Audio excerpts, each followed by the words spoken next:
VVG narys, neabejingas buvau ir miesto VVG. Kadangi plačiai pradėjo skambėti miesto VVG, kūrėma miesto VVG, tai vietos veiklos grupė. Trumpai sakant, ką tai reiškia?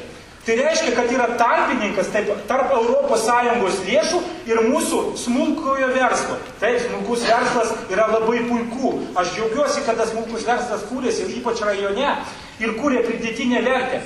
Bet miesto VVG yra kūriama vienos partijos ideologija. Kaip aš galvoju, kur tą informaciją man surasti?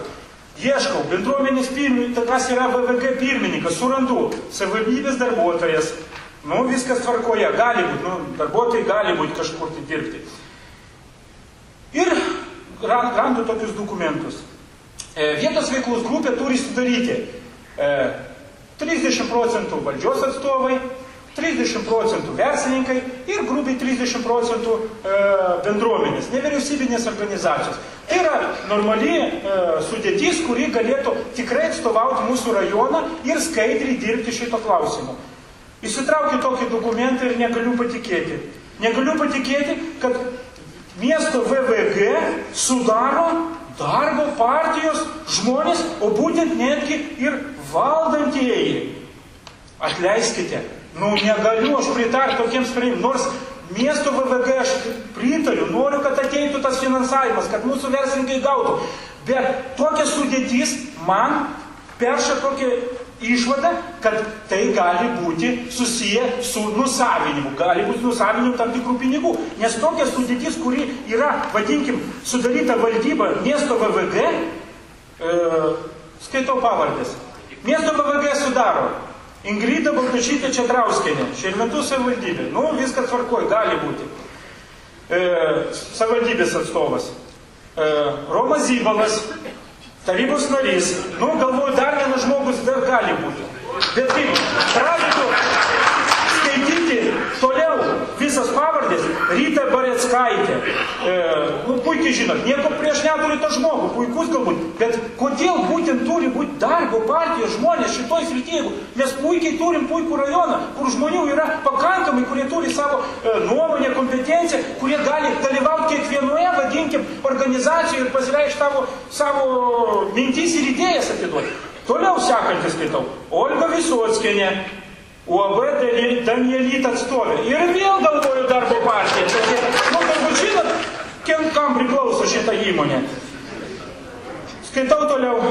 Zenonas Miselis. Tai vėl darbo partija. Tai gerbėmiai, nejaugi taip sudėtinga sušauti kažkokį susirinkimą, pakviesti mūsų gyventojų Širvintų, kad galėtų bent jau dalis būti šios įstaigos nariais.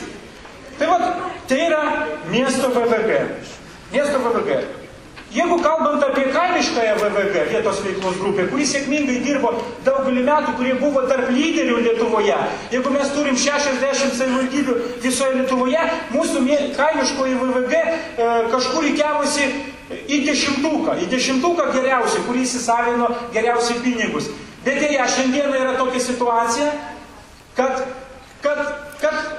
kad šiandieną tokia yra situacija, atsiprašau, direktoriam, aš jūsų nepertraukinėjau, kai darėte ataskaitą. Šiandieną yra tokia situacija, kad kaimiškoji VVG susiduria su tam tikrom problemomis. Bet kaimiškoji VVG taip pat turi būti valdžios atstovų. Ne, jo pozicijos nepasirinko.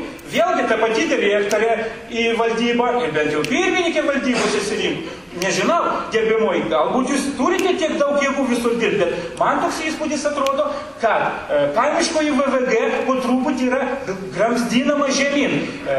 Vietos veiklos grupė pirmininkė, nežinau, čia yra ar nėra, nežinau, ar jinai šiandieną gali pasisakyti, bet šiandieną susiduria su didelė problema.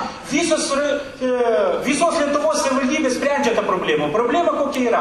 Nuo vienos strategijos finansavimo iki kitos yra tam tikras periodas, kada nebėra šitoje srityje pinigų.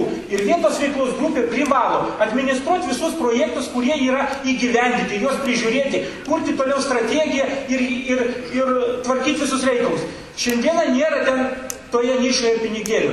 visos Lietuvos savivaldybės daugmaž vienos vienokį sprendimą priėmė, kitos kitokios.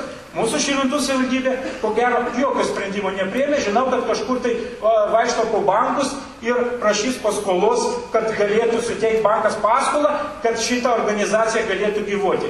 Nežinau, ar tai geriausias ir tinkamiausias sprendimas, bet visada noriu, kad savivaldybė skaidriai, tvarkingai prisidėtų prie visų projektų. Neturėtų galimybės vieną myliu, kitą nemyliu. Visi mes turi būti mylimi Širvintų rajono gyventojai ir vienodai gerbiami.